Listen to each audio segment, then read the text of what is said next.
लोग टूट जाते हैं एक घर बनाने में, किंतु कुछ लोग तरस नहीं खाते बस्तियां जलाने में।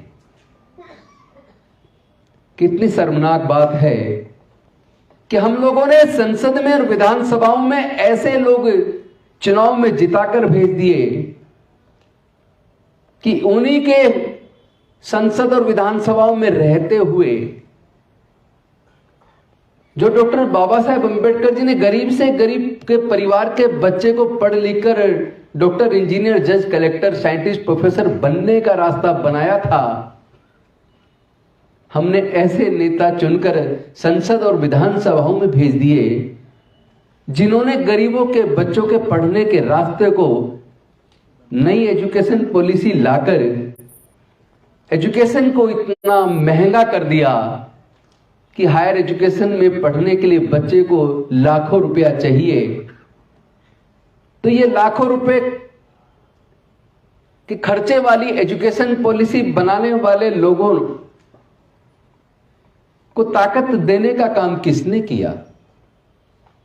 कहां थे वो लोग जिनको हम सब ने, भारत की जनता ने संसद और विधानसभाओं में जिताकर इस उम्मीद के साथ भेजा था कि वो हमारे बच्चों के आगे बढ़ने का रास्ता बनाएंगे, वो हमारे बच्चों के लिए रोजगार के अवसर पैदा करेंगे। लेकिन अवसर बनाने की बजाय उन्होंने अवसर बंद कर दिए। पहले सरकारों ने यह सोचा था कि लड़कियां कॉलेज में क्यों नहीं जाती पढ़ने, स्कूलों में क्यों नहीं जाती, लड़कियों की संख्या पढ़ने में कम क्यों है। हायर एजुकेशन तक आते आते बच्चे पढ़ाई क्यों छोड़ देते हैं। तो सरकारों ने देखा कि पहले स्कूल जाने के लिए बच्चों को कई कई किलोमीटर जाना होता था, पैदल आने जाने के साधन नहीं थे। स्कूल भी कई कई गांव में एक आध होता था।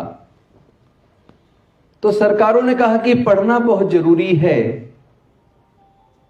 और उन्होंने योजनाबद्ध तरीके से गांव गांव तक स्कूल खोलना शुरू किया, इस उम्मीद के सहारे कि प्रत्येक गांव में शिक्षा पहुंचेगी, लोग पढ़ेंगे। जब लोग पढ़ेंगे तो देश आगे बढ़ेगा। लेकिन आज की सरकारों ने न्यू एजुकेशन पॉलिसी में मर्जर एक सिस्टम लेकर आए कि जहां 3,500 से कम बच्चे हों, उन स्कूलों को बंद करके उनको मर्ज किया जाएगा।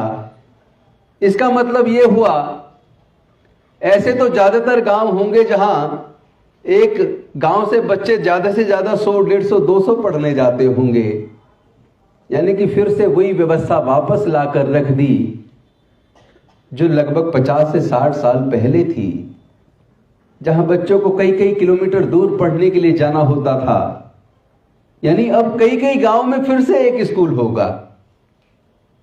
तरक्की क्या की हमने? जहां से चले थे वापस वहीं आ गए। मुफ्त शिक्षा, सबको एक जैसी शिक्षा थी, लेकिन अब हमने शिक्षा को महंगा करके ऐसी परिस्थितियां बना दी कि लोग पढ़ ही ना पाए।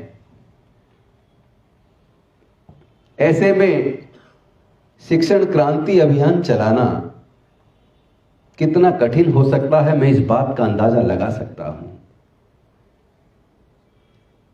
मैं कदम जी आपको शुभकामनाएं देता हूं कि आप जो काम कर रहे हैं ये वास्तव में काबिल तारीफ है और इसको करने के लिए हम सबको कदम जी जैसे लोगों का सहयोग करना चाहिए।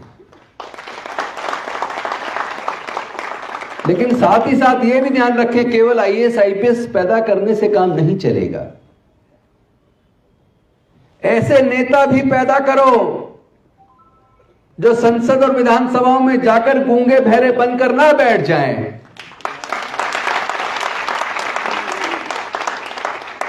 ऐसे नेता पैदा करो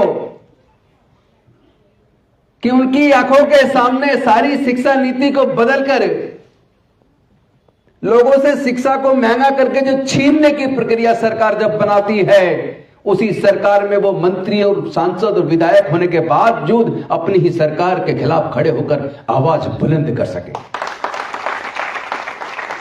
अगर ऐसा नहीं कर पाए तो फिर प्रजातंत्र का मतलब क्या रह जाएगा। एक समय था जब गरीब से गरीब परिवारों के बच्चे भी राजनीति में आ जाते थे, एमपी एमएलए बन जाते थे, लेकिन आज चुनाव का खर्च करोड़ों रुपए में है। मेरे जैसे लोग तो बहुत कम पैसे में चुनाव जीत गए, लेकिन जो मैं देख रहा हूं, चुनाव के लड़ने के लिए इतना पैसा चाहिए तो गरीब परिवार के बच्चे चुनाव लड़ेंगे कैसे।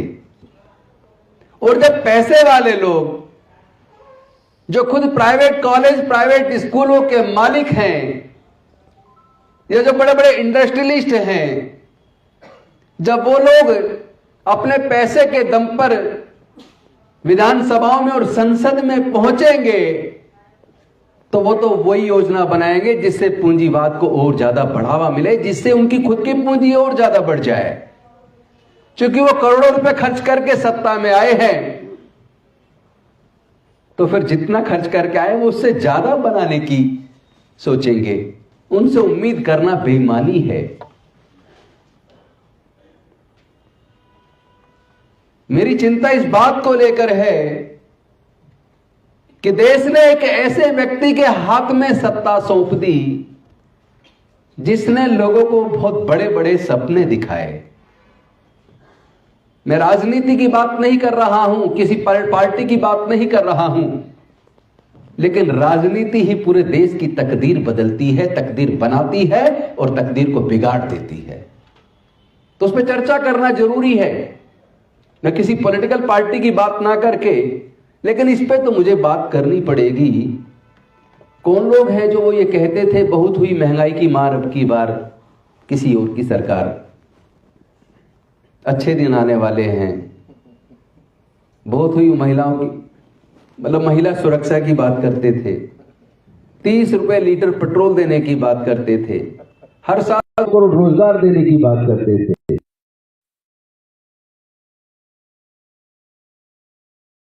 रोजगार दिए जो थे वो भी छीन लिए, जो रोजगार थे वो भी छीन गए। पेट्रोल 30 रुपए लीटर देने वाली बात थी, आज 100 रुपए से ऊपर चला गया। स्मार्ट सिटी बनाने की बात थी, स्मार्ट सिटी देखने को नहीं मिल रही। बुलेट ट्रेन की बात कर रहे थे, जो पहले से ट्रेन चल रही थी उनको बेच दिया, रेलवे स्टेशन बेच दिए, रेलवे बेच दिया, एयरपोर्ट बेच दिया, एयर इंडिया बेच दिया, बैंक बेच दिए, इंश्योरेंस कंपनियां बेच दी, पेट्रोलियम कंपनियां बेच दी, गैस कंपनियां बेच दी। और जो जो बिक गया वही हमारे दलित पिछड़े आदिवासी परिवारों के बच्चे के अंदर जाने के रास्ते बंद हो गए। एक वो सरकारें थी जो जिन्होंने प्राइवेट बैंकों का, इंश्योरेंस कंपनियों का राष्ट्रीयकरण किया। एक आज की सरकारें हैं जो सरकारों ने उस वक्त कमाया, ये उसको बेच रहे हैं। अभी 10 रिनाउंड कंपनियों को बेचकर भारत सरकार ने 4,04,000 करोड़ पैसा इकट्ठा किया। अरे देश को क्यों बेच रहे हो? मान लो, इस बात को स्वीकार कर लो कि तुम देश को चलाने के लायक नहीं हो। इसीलिए मैं आज इस मंच के माध्यम से कहना चाहता हूं, केवल पढ़ाई की जरूरत नहीं, पढ़ाई के साथ साथ अच्छे अधिकारी बनाने के साथ साथ अच्छे नेता भी हमें पैदा करने होंगे। हमें ऐसा नेतृत्व तैयार करना होगा जिसको देश से प्यार हो और देश के लोगों से भी प्यार हो, जिसका अपना विजन हो कि देश आगे कैसे जाए, देश तरक्की कैसे करे। अगर देश में केवल 5-7% लोग तरक्की कर जाए, बहुत मजबूत हो जाए, ताकतवर बन जाए, अरबपति बन जाए, और देश में 95% लोग बेहद गरीब हो जाए, उनको भरपेट खाना भी ना मिले, उनसे पढ़ाई छीन जाए, उनको इलाज भी ना मिल पाए, ईमानदारी से बताइए क्या देश तरक्की करेगा?